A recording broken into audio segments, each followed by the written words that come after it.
absolute zero, cooler than in outer space. This freezes out most of the disturbing environment and forces the electrons to form so-called Cooper pairs, thereby losing their identity, all behaving in exactly the same way and becoming superconducting. In order to control these Cooper pairs with microwaves, but still shield them from the abundance of thermal microwaves at room temperature, they invented a new type of filter, damping the signal 20 orders of magnitude before reaching the system. If you would listen to a rocket launch through a similar sound filter, it would sound far less than a ticking watch. The amazing and curiosity-driven discovery that superconducting electrical circuits on a silicon chip, like this one here, clearly visible to the naked eye and containing billions of electrons, can still exhibit the delicate quantum effect of tunneling, as well as absorbing microwaves in small packages, or quanta, just like natural atoms, established superconducting circuits as a platform for exploring quantum physics with engineerable artificial atoms, as well as for developing future quantum technology. Professor John Clark, Professor Michel Devoré, Professor John Martinez.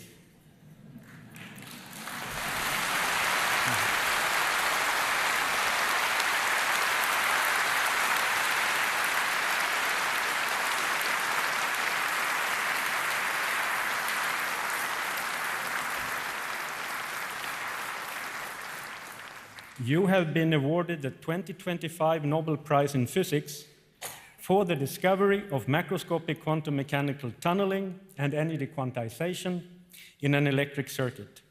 It is an honor and a privilege to convey to you, on behalf of the Royal Swedish Academy of Sciences, our warmest congratulations.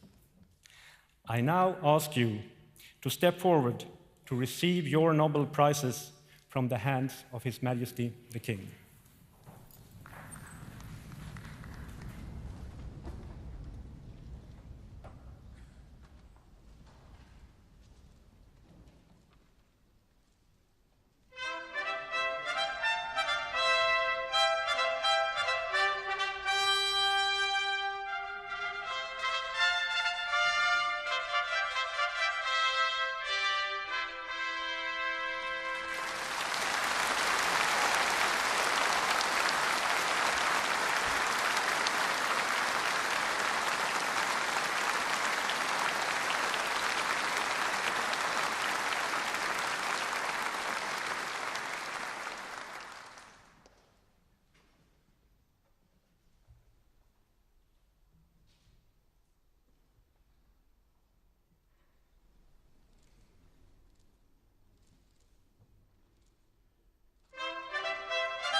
Your Majesties, Your Royal Highnesses, esteemed Nobel laureates, honorable colleagues, excellencies, ladies and gentlemen. Consider for a moment the importance of holy materials, porous structures that can be used for a large variety of purposes while accommodating smaller entities into their many cavities. How would one make the wholes? In other words, how would one make nothing from something? Well, one may think of a subtractive manufacturing method where material is removed to create the cavities. However effective this method might be, this may not be very practical at the molecular scale, perhaps especially when the holes are of nanometer size. A better method could be to use an additive manufacturing process. In this case, the holes would be indirectly formed by adding the materials surrounding them. Even better would be if the added building blocks could arrange themselves in a kind of programmed assembly process. Doing this by means of chemistry at the molecular scale is very challenging. Nevertheless, this is what our laureates have developed and perfected, leading to what is called metal organic frameworks, or MOFs. For this, they adopted coordination chemistry, where metal-based nodes are linked together with organic or carbon-based molecules, thereby creating a whole lot of nothing. Ordered nothingness, the holes inside. Richard Robson, for example, produced a diamond-like material with spacious cavities based on the assembly between copper ions and tetratopic or four-armed organic molecules. He also conceptualized the process and demonstrated the utility of such materials. Susumu Kitagawa demonstrated gas adsorption as an important application. He made a tailored MOFs that could take up or release gases such as methane or nitrogen. Kitagawa also championed development of flexible or soft frameworks. This led to controllable, shape-shifting materials where the whole structure can be varied upon demand. Omar Yagi demonstrated that stronger interactions between the building blocks led to greatly improved properties. For example, he developed an iconic MOF structure, MOF5, which exhibited not only very high stability, but also a very large surface area. The MOF contained thousands of square meters per gram, which also showed that the MOFs are competitive for industrial applications. Yagi further conceptualized the field by demonstrating how programmed assembly of MOFs can be made systematically. By varying the building blocks, large families of holy structures could be made with the same basic geometry or topology. The accomplishments of our laureates have had an enormous impact on our society. Their remarkable chemistry has enhanced our capabilities and considerably widened and deepened our knowledge and understanding. As a consequence, the field has expanded rapidly, and many thousands of MOFs have now been developed. These frameworks have been tailored for a large variety of different applications, ranging from gas storage and carbon capture to atmospheric water generation and drug delivery. Susumu Kitagawa, Richard Robson, and Omar Yagi. You have made groundbreaking discoveries in chemistry that have led to the development of metal organic frameworks. This is a truly great achievement for the benefit of humankind. On behalf of the Royal Swedish Academy of Sciences, I wish to convey to you our warmest congratulations. May I now ask you to step forward and receive your Nobel Prizes from the hands of His Majesty the King.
Your Majesties, Your Royal Highnesses, esteemed Nobel Prize laureates, ladies and gentlemen.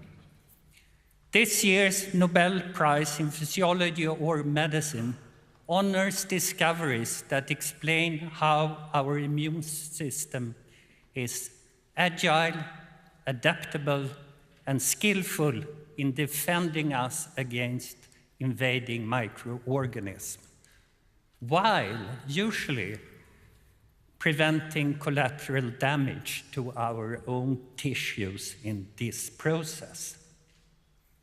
Every day, we are in intimate contact with countless viruses, bacteria, fungi, and the occasional parasites. And during today's celebrations, we will undoubtedly expose ourselves to a few more airborne microorganisms. And as we shake a great many more hands, the corresponding risk of contact transmission will increase. Many organisms are masters of disguise. They wear molecular clothing that resembles our own, making it a delicate balancing act for the immune system to recognize and eliminate invaders without turning its weapon to the body itself. When this balance fails, autoimmune disease develops.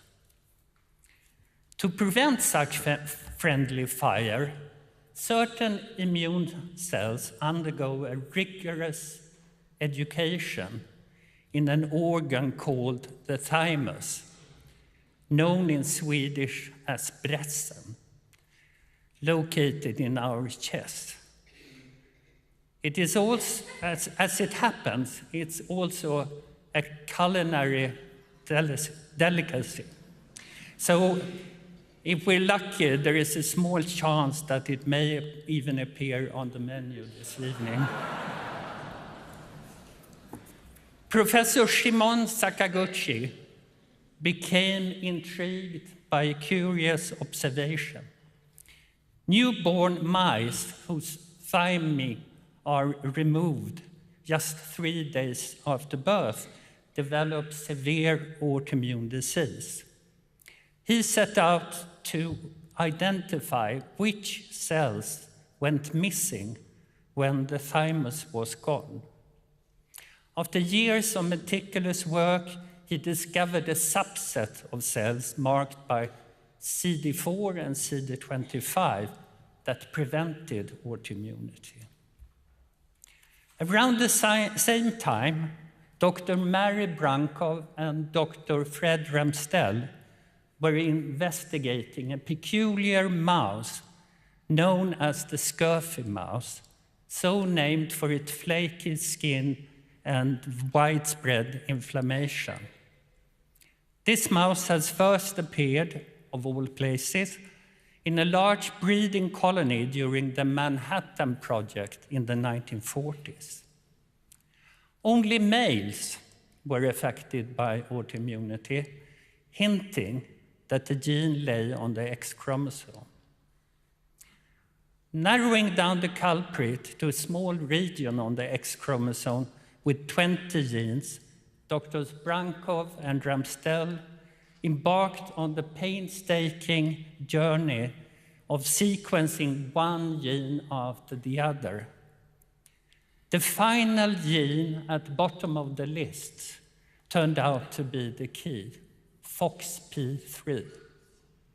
A few years later, Professor Sakaguchi and others could show that his previously identified cells, now known as regulatory T cells, depend on FOXP3 for their identity and function.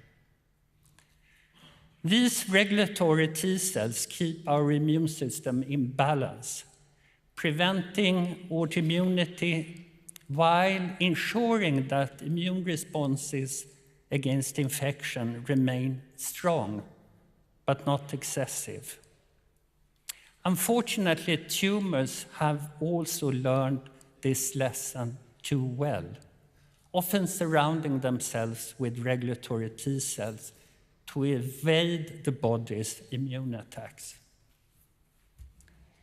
The discoveries made by this year's Nobel Prize laureates reveal one of nature's most elegant balancing mechanisms. How the immune system restrains itself to protect the very body it serves without attacking it. Their work opens new avenues to treat autoimmune diseases, enhance cancer immunotherapy, and promote transplant tolerance. Doctors Brankov, Ramsdell, and Sakaguchi, you have uncovered a fundamental principle of natural peripheral self-tolerance, a mechanism that keeps our immune system powerful yet disciplined. On behalf of the Nobel Assembly at the Karolinska Institutet, it's my great privilege to convey to you our warmest congratulations. I now invite you to step forward to receive the Nobel Prize from the hands of His Majesty the King.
Eders Majestäter, ärade Nobelpristagare, mina damer och herrar.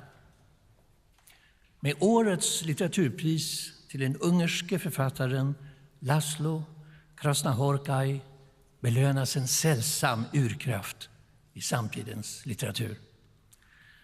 Redan med sitt debutverk Satan Tango från 1985 väckte han sensation. Med stark suggestion skildras en grupp uppgivna själar på ett övergivet kollektivjordbruk alldeles före kommunismens fall. Allt är märkt av misär och stiltje. Tills två luggslitna gestalter oväntat uppenbarar sig som hoppets eller den yttersta domens budbärare. Omöjligt att veta vilket. Deras lögnaktiga förespeglingar förvrider huvudet på alla.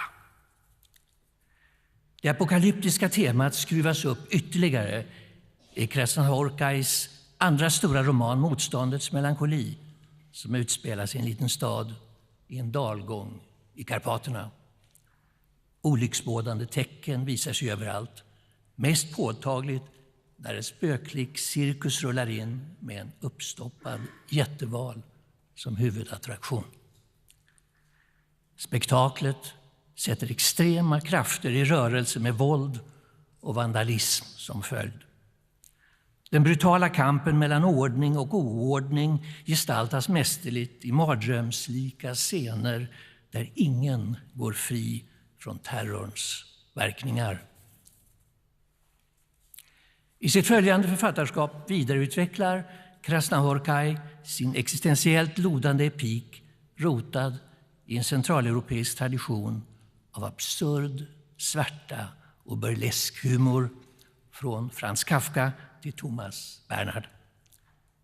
I samtidsromanen Herst 07769, Florian Hersts roman om Bach, låter han den unge, urstarke hjälten framträda som en helig dåre i Dostojevskijs mening. Oändligt medkännande, men med desto svagare förståndsgåvor. Med brio konfronterar han paniken i en tysk småstad i Thüringen när våldet bryter ut. Mot fonden av det lokala arvet efter Johann Sebastian Bach ställs terror och skönhet oförsonat mot varandra. I en enda mening på 400 sidor lyckas romanen både omfatta den komplexa verkligheten och överbjuda den i ett språk som blivit en form av musik. Krasznahorkais signatur som författare är en flödande syntax som rymmer både tyngd och lätthet, melankoli och upprymdhet, fantasteri och poetisk intensitet. Hans inre sökande ledde honom tidigt till Kina och Japan, vilket vidgade den centraleuropeiska kontexten och gav hans verk en ny, eftersinnande ton. Det sker i den magnifika prosasamlingen Seobo där nere, vigd åt konstens plats i en värld av blindhet och förgänglighet. Här har den europeiska desillusionen stämt möte med österländsk mystik, som när huvudpersonen i det inledande stycket på sin morgonvandring genom Kyoto får syn på en majestätisk snövit häger som absolut orörlig står i en flodfåra mitt i den myllrande storstaden. Ett nav av stillhet uppenbaras mitt i kaos.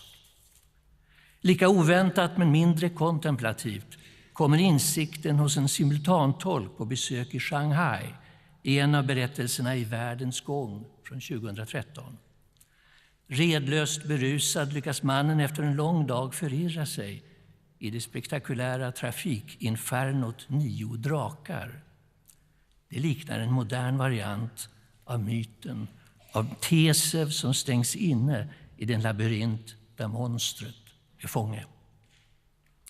Men Krasznahorkai återger inte bara en historia. Han förvandlar förirrandet till språk så att läsaren i lycklig svindel blir indragen i den galna centrifugen. Vi får aldrig veta hur mannen lyckas ta sig tillbaka till sitt hotellrum. Däremot att han plötsligt inser hur allt i tillvaron hänger samman när han hör dånet av ett strömmande vattenfall på sin tv-skärm. Vad är det han egentligen erfar? Hoppet tycks alltså inte vara definitivt förlorat i denna mörka värld. Vi vet bara inte hur och när det tränger in. Det finns kanske en dold heraklitisk ordning i oordningen, mitt i de krig som sliter sönder vår stackars värld. Det är Laszlo Krasznahorkais storhet som författare att ha lyckats förena en fullkomligt illusionsfri blick som genomskådar bräckligheten hos de ordningar människan inrättat med en obändig tro på litteraturens möjligheter. Det är Laszlo Krasznahorkai. On behalf of the Swedish Academy, it is my privilege to convey to you our warmest congratulations on being awarded the Nobel Prize in Literature 2025. May I now please ask you to step forward and receive your prize from His Majesty the King.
Your Majesties, your Royal Highnesses, esteemed laureates and dear colleagues, ladies and gentlemen, 1.5%, this year's prize in economic sciences, is about the power of 1.5%. Close to zero, you might think. But when it represents sustained economic growth, 1.5% rather than zero means everything. For most of the history of humankind, growth was negligible. Living conditions barely changed between generations. But over the last 2 centuries, steady economic growth of 1.5% per year has instead become the norm, lifting masses of people from poverty, doubling life expectancy, and laying the foundation for our welfare. But what is economic growth about? Perhaps the word more comes to mind. More money, more work, more energy, more consumption, more of everything. During the first phases of growth, more was certainly important, and it still is in poor countries. There, more food, more medicine, more resources, more energy are required for a better livelihood. But over time, the content of economic growth has evolved. In modern societies, it is no longer all that much about more. It's about new and better. This year's laureates shows that growth over the last 2 centuries comes from a steady stream of technological improvements. New medicines, safer cars, better food, better ways of heating our homes and lighting them, and new ways to communicate over great distances are just a few dimensions of what we call growth. New and better products and methods replace the old in a process we call creative destruction. Over 1 or 2 centuries, almost everything changes. Joel Mokyr demonstrated that for this process to work, practical knowledge must be intertwined with scientific understanding. Before growth started, these 2 types of knowledge were disconnected. In Mokyr's own words, it was a world of engineering without mechanics, iron making without metallurgy, farming without soil science, mining without geology, water power without hydraulics, and medical practice without microbiology and immunology. This disconnect made it very hard to improve upon technological discoveries, be it in steel making, medical treatments such as vaccines, or the value of doctors washing their hands before surgery. The Enlightenment and the scientific revolution changed that. Scientific understanding about why things work became linked to practical knowledge about how things work. This produced a self-propelling spiral that gave us a continuous flow of new, useful knowledge, a spiral that is still today producing new and better. Creative destruction is turbulent. Firms and jobs are continuously destroyed and replaced. By inventing a mathematical model of the whole economy, Philippe Aghion and Peter Howard showed that despite this turbulence, creative destruction results in steady growth, decade after decade. Their model and its further development have become a laboratory, producing a wealth of important lessons for society. These include that markets left alone often provide too weak incentives for innovations, but also that incentives, in fact, sometimes can be too strong. And safety nets that help workers transition to new and better jobs are required. Their work also shows that since new ideas build upon old ones, the direction of innovation is often persistent. It can get trapped in unwanted paths, such as the reliance on fossil fuels. The models show how society then can steer innovation in a sustainable direction. Joel Mokyr, Philippe Aghion, and Peter Howard, you have uncovered the preconditions for and the mechanisms underlying innovation-driven growth. Your work provides society with a better chance to make sure that economic growth can continue and be directed to deliver new and better to mankind. It's an honor and a privilege to convey to you, on behalf of the Royal Swedish Academy of Sciences, our warmest congratulations. I now ask you to receive your prizes from His Majesty the King.